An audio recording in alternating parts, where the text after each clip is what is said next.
সোমবার অর্থাৎ সপ্তাহের প্রথম দিনের স্পোর্টস্কোপে যে খবরটির দিকে আমরা নজর দেব সেটি আপনাদের জানাই। প্রথমেই জানাই যে শুভমন গিল গত শনিবার দিন ভারতীয় দলের নেতা নির্বাচিত হয়েছে। তিনি নেতা নির্বাচিত হওয়ার পর একটি অদ্ভুত প্রস্তাব পেয়েছেন। প্রস্তাব বা একটি পরামর্শটি এসছে প্রাক্তন টেস্ট ক্রিকেটার মোহাম্মদ কাইফের কাছ থেকে। কাইফ বলেছেন শুভমন গিল যেন ইংল্যান্ডের প্লেনে ওঠার আগে একবার অজিঙ্ক্য রাহানের সঙ্গে কথা বলেন এবং অজিঙ্ক্য রাহানেকে টেলিফোন করার তিনি পরামর্শ দিয়েছেন।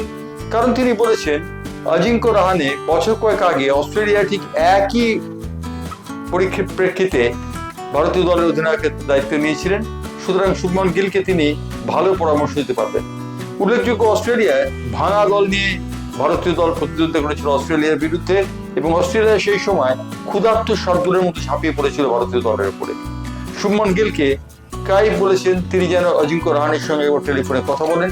সেই অবস্থায় কিভাবে কাইফ দলটিকে সামলেছিলেন অজিঙ্ক্য রাহানে সেই কথা বলেছেন কাইফ, এবং তিনি বলেছেন যে অজিঙ্ক্য রাহানে পরামর্শ দিতে পারবেন শুভমন গিলকে সঠিকভাবে, তাই তিনি অজিঙ্ক্য রাহানেকে ফোন করতে বলেছেন। এবারে আইপিএল এর অন্য একটি খবরে যাব, সেটি হচ্ছে মহেন্দ্র সিং ধোনি সম্পর্কে। ধোনি যদিও সাংবাদিক সম্মেলনে বলেছেন যে তার ক্রিকেট এখনো শেষ হয়ে যায়নি অথবা তিনি আইপিএল আর খেলবেন এমন নিশ্চয়তা তিনি দিচ্ছেন না, কিন্তু জানা গেছে যে তিনি শেষ পর্যন্ত আইপিএল এ 2026 সালে খেলবেন এমনটাই সিদ্ধান্ত নিয়েছেন। সিদ্ধান্ত নেবার কারণ হচ্ছে এক সাংবাদিকের কাছে তিনি সাক্ষাৎকার দেওয়ার সময় বলেছেন যে এরকম একটি দল বা জিম্বাবুয়ে দলকে নিয়ে ক্লাইভ ল্যাডো সাফল্য পেতেন না, চেন্নাই সুপার কিংস এর অধিনায়ক হিসেবে তাকে সাফল্যের কথা বলা হয়েছে। অতএব 2026 সালে ধোনির খেলার সম্ভাবনা যে আরো বেশি উজ্জ্বল হচ্ছে সে বিষয়ে বলে দেওয়ার কোনো অপেক্ষা রাখে না। এবার আসি ফুটবলের খবর। ফুটবলের যে খবরটির দিকে নজর দেবো সেটি হচ্ছে জোয়ান ক্রুইফ, সর্বকালের অন্যতম সেরা ডাচ খেলোয়াড়। তিনি মনে করতেন যে পেলে হচ্ছেন সর্বকালের সেরা খেলোয়াড়। তিনি পেলেকে উপযুক্ত সম্মান দেওয়ার জন্য ফিফাকে বলেছিলেন এবং জোয়ান ক্রুইফ, যিনি একজন সফল ফুটবল ম্যানেজার হিসেবে পরিচিত ছিলেন, সেই জোয়ান ক্রুইফ পেলেকে 1 নম্বরে এবং 2 নম্বরে স্থান দিয়েছিলেন মারাদোনাকে। উল্লেখযোগ্য, মেসি আর রোনাল্ডোকে তিনি স্থান দেননি, কারণ মেসি এবং রোনাল্ডো দলগতভাবে খেলে সাফল্য পেয়েছেন বলে তার ধারণা। একক বৈশিষ্ট্য উজ্জ্বল হয়েছেন পেলে এবং মারাদোনা। জোয়ান ক্রুইফ এই কথাই বলেছেন। এবার আসবো ফুটবলের আরেকটি খবরে, সেটি হচ্ছে মোহামেডান স্পোর্টিং ক্লাব সম্পর্কিত ব্যাপারে। মোহামেডান স্পোর্টিং ক্লাব রীতিমতো সমস্যায় পড়ে গেছে। মোহামেডান স্পোর্টিং ক্লাবের এই সমস্যার কারণ হচ্ছে স্পন্সরের অভাব, অথবা তারা সেইভাবে স্পন্সরের সুবিধা পাচ্ছে না। মুখ্যমন্ত্রী মমতা বন্দ্যোপাধ্যায়কে দলের পক্ষ থেকে জানানো হয়েছিল এই স্পন্সর জোগাড় করে দেওয়ার ব্যাপারে, মুখ্যমন্ত্রী সময় দিতে পারেননি। তাই আক্ষেপ খানিকটা ঝরে পড়ল সহসভাপতি কামরুদ্দিনের গলায় এবং দলের সচিব ইশতিয়াক আহমেদ রাজুর কণ্ঠে। তারা দুজনেই বললেন যে স্পন্সর পাচ্ছেন না বলে তারা রীতিমতো শঙ্কিত রয়েছে, তবে স্পন্সর তারা পাবেন। বাংকার হেলের সঙ্গে তারা কথা বলবেন যারা পুরনো স্পন্সর ছিল, এবং আগামী দিনে হয়তো স্পন্সর পেয়ে তারা আবার ঘুরে দাঁড়াবার স্বপ্ন দেখতে পারে। মুখ্যমন্ত্রীর সঙ্গে কথা বলার কোনো রকম সুযোগ হয়েছে বা কি কোনো তারিখ বা এখন পর্যন্ত তো ক্রীড়ামন্ত্রী কিছু জানায়নি। জানালে প্রেসিডেন্ট জেনারেল সেক্রেটারি আমাকে জানাবে, 3 জনের মধ্যে আমরা কেউ জানি না। আর দিদি আমি গত মাসে 24 তারিখে দেখা হয়েছিল, যেদিন ইস্ট বেঙ্গলের ডকুমেন্টারি ছিল, আমি গিয়ে বললাম দিদি আমার দরকার আছে, এখন আমাদের একটু আমরা ব্যাড ফেসে সাফার করছি।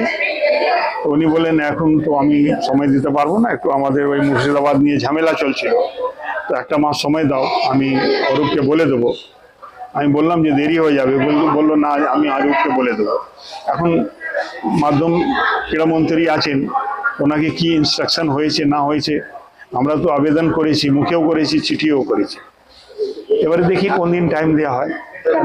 আশ্বাস দিয়েছিলেন যে নতুন ইনভেস্টর এনে দেওয়ার ব্যাপারে? দেখুন, সিএম এর সঙ্গে অতগুলো কথা তো বলা যায় না, একটা ভিড় ভাড়ের মধ্যে আরো অন্যগুলো লোক থাকে। আমি আমার কথা গিয়েও বলেছি যে দিদি আমাকে একটু তাড়াতাড়ি টাইম দিতে বলে, তাড়াতাড়ি হবে না, আমাকে 1 মাস সময় দাও, তোমাদের এখন সিজন হতে আরো তো সময় আছে। তো কালকে 1 মাস হয়ে গেছে, পরশুদিন। এরপরে তো আমরা তো অপেক্ষাই করতে পারি, আমাদের তো কিছু করার মতো নেই। আর যদি বেশি ডিলে হয়ে গেলে আমাদের আরো অসুবিধা হবে। তো আশা করি আরো প্রেসিডেন্ট বা জেনারেল সেক্রেটারি ক্রীড়ামন্ত্রীর সঙ্গে কথা বলছে কি বলছে না জানি না, আমি কিন্তু কোনো খবর পাইনি। তাহলে এখন আপনাদের মানে কারেন্ট স্ট্যাটাস কি এই নতুন ইনভেস্টর হিসেবে আসার বিষয়ে? অন্য জায়গাও দেখছি আমরা, আমাদের তরফ থেকে আমরা যা চেষ্টা করছি, কিন্তু একটা মুখ্যমন্ত্রীর চেষ্টা, একটা আমরা সাধারণ মানুষ, আমাদের চেষ্টা অনেক তফাৎ আছে না। উনি সবাইকে দেখেছে, ইস্ট বেঙ্গল মোহনবাগানকেও দেখেছে, আমাদেরও দেখবেন। আমরা তো একটা পার্ট আছি না, ওনার একটা অঙ্গ আছি। তার মধ্যে আমাদের আশা আছে এটা নিশ্চয়ই আমরা একটা সাপোর্ট পাবো। সাপোর্ট করেছেন যবে থেকে আমি আছি, সবসময় উনি এগিয়ে এসছেন, সাপোর্ট করেছেন।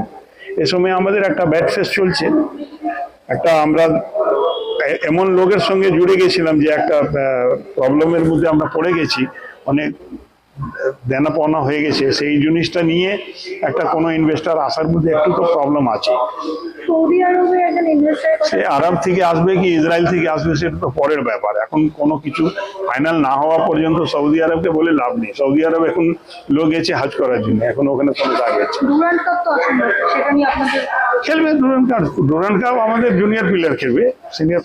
দেখো, এটা এই চিঠিটা তো আমরা দিয়েছি, আমরা বারবার দীর্ঘদিন ধরে আমরা বলছি যে আমাদের সমস্যা একটা আছে, যেখানে আমাদের ইনভেস্টর নিয়ে একটা সমস্যা হয়েছে। যখন আমরা তৈরি তখন ইনভেস্টর দেখা যাচ্ছে যে ডামাডোল হচ্ছে, কিন্তু আমরা আশাবাদী যে আমাদের যে প্রথম যে ইনভেস্টর ছিলেন আমাদের দীপক সিং বাংকার হিল, আশা করছি উনিও দেখছেন একটা জায়গা, একটা সমস্যার সমাধান করার জন্য আমরা সবাই মিলে চেষ্টা করছি।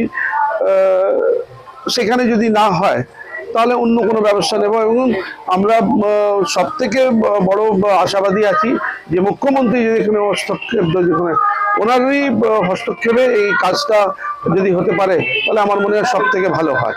এখনো সময় সময় এখনো না, যখন আমরা দিই তখন উনি ওই কয়েকটা সমস্যা ছিল, তখন উনি মন্দিরের উদ্বোধনী ছিলেন, আমাদের ওই দীঘাতে যে জগন্নাথ মন্দিরের উদ্বোধনী ছিলেন। তারপরে আবার ওই কলেজ স্ট্রিটে এখানে যে আগুন টাগুন লেগে গেল, সেখানে উনি ব্যস্ত ছিলেন।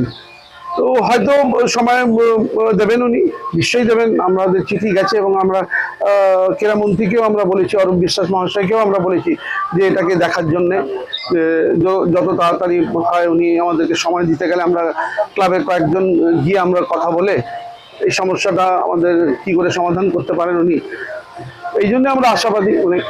আর একটা জিনিস শোনা যাচ্ছে যে সৌদি আরবের একই কর্পোরেট সংস্থার সাথে আপনাদের কথাবার্তা হয়েছে, তো সেইটা কি কিছু সেটা কিছু ফ্রুটফুল এখনো কিছু হয়নি।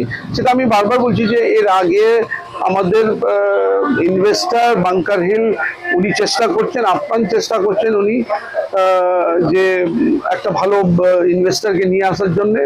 তো আশা করছি এই সমস্যাটা আমরা মিটিয়ে নেব। স্পন্সরের ভাগিদারি পাওয়ার স্পোর্টিং যে খুব একটা ভালো খেলতে পারেনি, সেই কথা স্বীকার করেছেন সহসভাপতি কামরুদ্দিন এবং সচিব ইশতিয়াক আহমেদ রাজু। এই ছিল আজকে স্পোর্টস স্কোপ। এখানে শেষ করলাম, আবার আসবো মঙ্গলবারের স্পোর্টস স্কোপ নিয়ে।